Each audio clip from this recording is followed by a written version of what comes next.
কত প্রাণ যাবে আর এভাবে।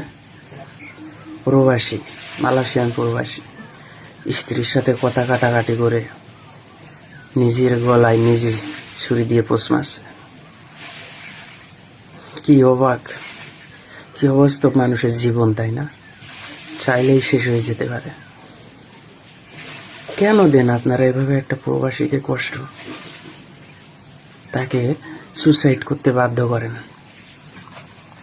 জীবন কি এতটাই সহজ আপনারা যেটা মনে করেন?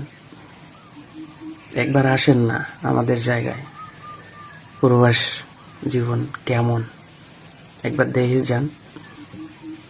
অনেকে আসে বাংলাদেশ থেকে ঘুরতে, স্ত্রীরা, যাদের দেশে একটু অবস্থা ভালো, ইনকাম ভালো, তাদের স্ত্রীদেরকে নিয়ে আসে।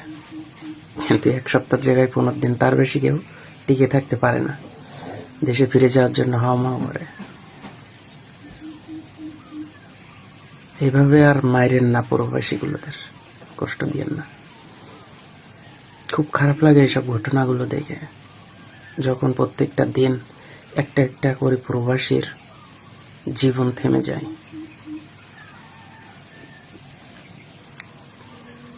সবাই দোয়া করবেন এই ভাইটার জন্য।